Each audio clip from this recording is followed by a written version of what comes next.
My husband's best friend is more like his wife than I am, and after 14 years of feeling like the third wheel, I'm considering leaving him for good. Posted by you/jazzlikesugar7209. My husband, 36M, and I, 34F, have been married for 8 years, together for 14, and we have a 4-year-old daughter who is our whole life. He had been married before to Eliza, his best friend.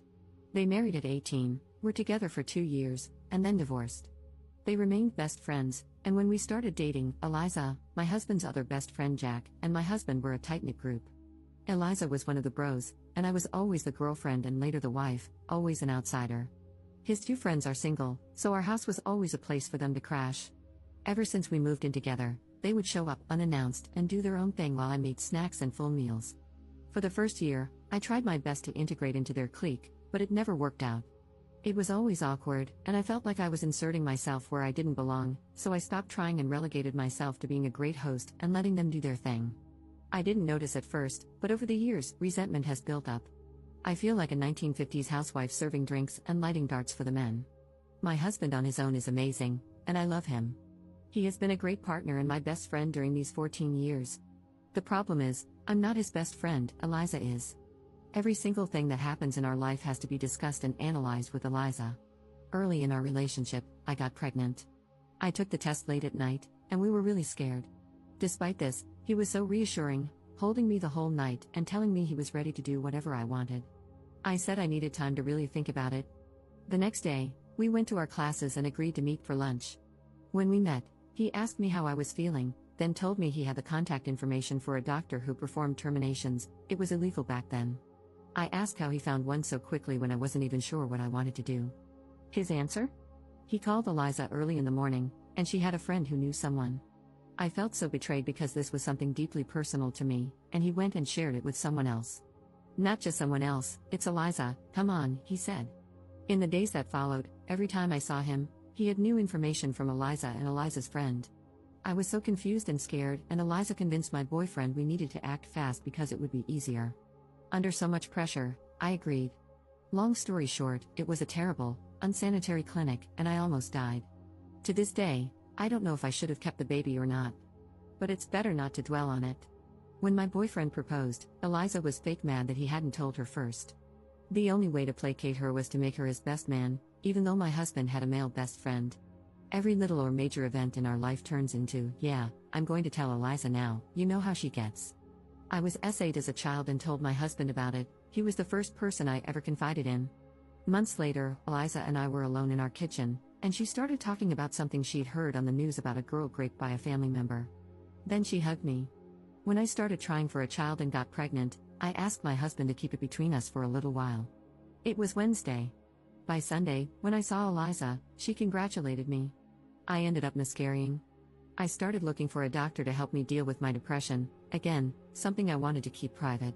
Eliza was so understanding. When I was pregnant with my daughter, Eliza came to me full of advice on things I should do. I told her to mind her own business, which really hurt her feelings. I stood my ground and told my husband I wasn't going to raise my child with Eliza's input and didn't want to hear any advice from her. This turned into a big fight with my husband because I was rude and Eliza was family and already considered herself an auntie. That was the only time I gave my husband an ultimatum: Eliza better keep herself away from my motherhood, or I will leave. Now, my resentment has reached the point where I don't want her near me, my house, or my husband. I feel like she is more married to my husband than I am. My whole life feels like I'm living in a best friends to lovers drama. I'm not sure why I'm writing this. Probably because I'm sitting alone in a coffee shop thinking how much I want my husband to just be my husband, not make me feel like a lame love interest in someone else's epic love story. In the past, my husband thought I was being childish. Despite loving him, I can't keep being married like this. I don't feel I can trust him to talk to me without involving Eliza, and I don't want to issue another ultimatum. Update 1 month later. I'm going to start by saying how thankful I am to everyone who showed grace on my last post. This isn't a happy update. If anything, welcome to the pity, angsty train. After writing my post and reading how most people felt about it, my head was full of doubts and sadness. Your opinions weren't a surprise since most of my friends and family had voiced the same at some point. I guess I'm too slow and need to be punched harder to understand. A few days after my post, I took a pregnancy test, and it was positive. Having a large family is what we always wanted, and ever since my termination, I've been left with a feeling of having empty arms. Holding my daughter in my arms felt like being whole again, and I knew I needed to grow my arms even more to hold my new baby too. But after the initial happiness, an ugly feeling started to grow in my stomach. I didn't want Eliza in our life. It felt like taking off my innocence glasses, and I was finally able to see her, really see her. How every smile was so damn fake, how every compliment was always mean-spirited or a veiled self-compliment. Nice potato salad, it was great. Oh, remember, to my husband, that potato salad I made? It was kinda unbelievable blah blah blah, or, nice outfit, I love how confident you are. I can't leave the house without making sure my outfit is flawless. Her reaction to my first pregnancy, my wedding, our travels, my second pregnancy, buying a house, how everything that should have been between my husband and me always included her, as if our life were a play she should write and direct. On our first Christmas together, she came over while we were decorating. With all her positive critiques, I ended up sitting in a corner drinking wine while she and my husband decorated. She's always here. And by here, I mean in my life. She has a say in everything in my life, to the point that when my husband voices his opinion, I can tell when it's his words and when it's Eliza's. I'm not saying that since I wrote the last post, everyone turned into ultimate evils, but thinking and rethinking about my life with my husband, I realized I've always been a passive character. It's like my husband got himself a pet, and he and Eliza are going to be endgame when they both realize they never stopped loving each other. Some of you, like my sister, will say I'm dormant. I guess I am. I've let this go on for so long that it's become normal. My life isn't bad, my husband hasn't been a bad husband, and Eliza isn't so bad at the bars that she hasn't tried to kill me yet. I know it's clear to all of you, but to me, this has been my life for years, my day-to-day. I've learned to look away and make myself small so I don't make others uncomfortable. Maybe because I'm pregnant and hormonal, but I'm tired of this. I love my husband, but I feel he can't fully love me with Eliza whispering in his ear and him running to please her like a golden retriever. After all that thinking and rethinking, I sat my husband down and told him we needed to set some strong boundaries because our marriage wasn't working. I didn't feel loved or respected as a wife or even as a person. I explained more or less what I've written here. My husband denied everything and tried to explain himself, saying Eliza was like a sister to him. I said even siblings have boundaries. It went back and forth, with him making me doubt whether I was, in fact, trying to control who was or wasn't in his life. He even joked about whether he'd need to sneak away to have a drink with his friends. For a moment, I wondered if I was, in fact, crazy. But I stood firm. If he wanted to keep this marriage, Eliza needed to be gone from our life.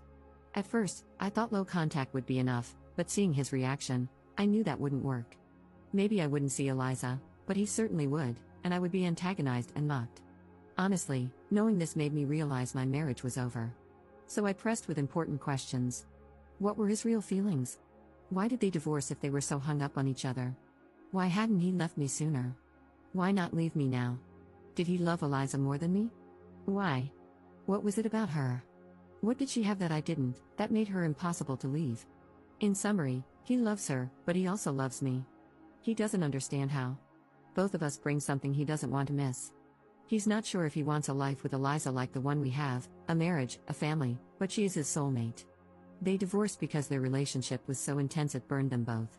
With me, he has calm, peace, and a loving place to come back to. He's never cheated but admits he sometimes fantasizes about her being me and me being her. They often talk about having this life together but agree that being together would destroy their bond. Also messed up, my God. I know it was kind of obvious to all of you in my first post, and it should have been obvious to me. But hearing my husband say he loves another woman, that she's his soulmate, and that he put her at the center of our life, made her an auntie to our daughter and some kind of sister-in-law to me, a supposed family friend, it broke me. I'm not going to lie.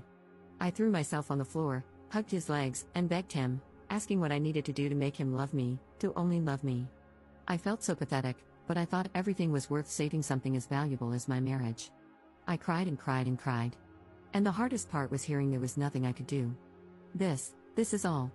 I know it's not some shocking news, but for me, my life is falling apart. The only things holding me together are two little hands that hug me every night and the small bean in my belly. We haven't discussed anything legal yet.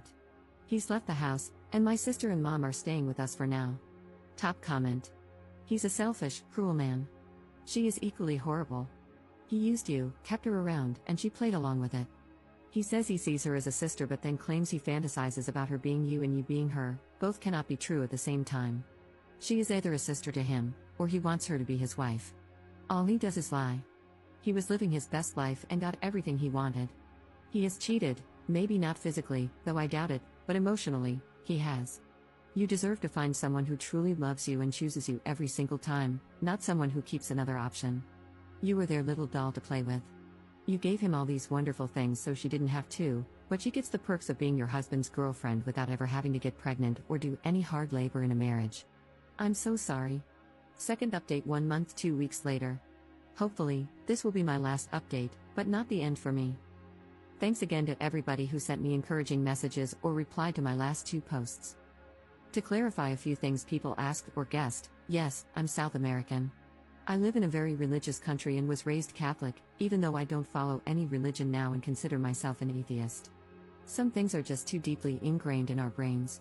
Also, yes, I grew up seeing my mom crying over my dad's multiple affairs. I always thought I would never let something like that happen to me, but oops. Luckily, I started seeing a therapist and will heal a lot of things. One of the very first things I discussed with my therapist was my termination, how deeply it hurt me and how big an impact it had on my mind. And yes, some of you guessed correctly. After the termination, I was determined to get something good out of a very traumatic event. Since I loved my then boyfriend so much, I thought maybe our relationship could grow stronger and better. And I fought hard for that. Then, after a while, it became more about, have I suffered so much for this relationship just to lose it over this one thing? No. Later, it turned into, this is my life, go to sleep and get over the pain. Now, I realize how similar that mindset was to my mom's while forgiving my dad. But since I wasn't being physically cheated on, it never crossed my mind that I was doing the same thing. Now, about my husband and me, we are getting a divorce. I put on my big girl pants and went to talk to him again. I promised myself and my children that I would never beg someone to love me, and my children wouldn't have to grow up believing that something is worth more than loving and respecting yourself. So, I went to talk to him, mostly to say I wanted a divorce, and that's all. At first, I wanted to write down all the things he did that hurt me and how much they hurt, but what's the point? Communication time is over for us as a couple. He was all shocked and then teary because he didn't want a divorce. He tried to convince me to take more time to think. Then he tried to negotiate, asking what I needed for this to work, what I wanted, and what he was willing to do. He was so generous to offer to take some distance from Eliza to work on our issues. I laughed like a maniac because WTF. He said our family means everything to him, our daughter, our new baby. I was something he valued so much. I was the heart of his family, and he would always love me and be thankful for everything I gave him. This hurt because, yeah, he doesn't see me as a woman or his wife. I'm the mother of his children. I'm the one who takes care of him and his house, and he's thankful? It was a long talk, but it was mostly the same thing over and over again. In the end, he proposed that I keep the house, stay married because his job has great benefits that I should take advantage of even if we weren't together. He said he would cover all expenses, and we could live in different houses. In the end, he reluctantly agreed to the divorce. I'm now working on establishing new boundaries. I agreed that we should keep things friendly because we have 2 kids to co-parent.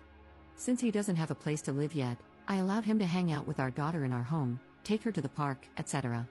But then he started showing up unannounced at our house, cooking for himself, and acting like he still lived there. I was getting really uncomfortable.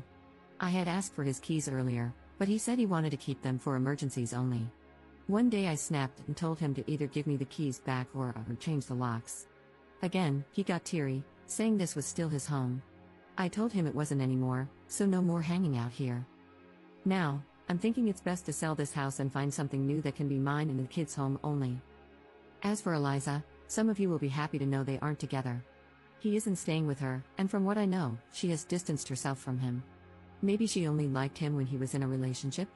Or now that her power trip is over, she isn't interested? He is pretty heartbroken that his so-called best friend isn't with him anymore, like, really heartbroken. I know this because a mutual friend told me, and when he comes to pick up our daughter, he seems in bad shape. He's unkempt, has lost some weight, and always looks so tired. My pregnancy is going fine. As you might have guessed, I'm not interrupting it, so between a divorce and having a baby this year, I guess I'll have a very eventful year. That's all, I guess. Commenter. He's an idiot. He put his ex above you and his children, only to get burned by her. She never wanted him, she just loved the control she had over him.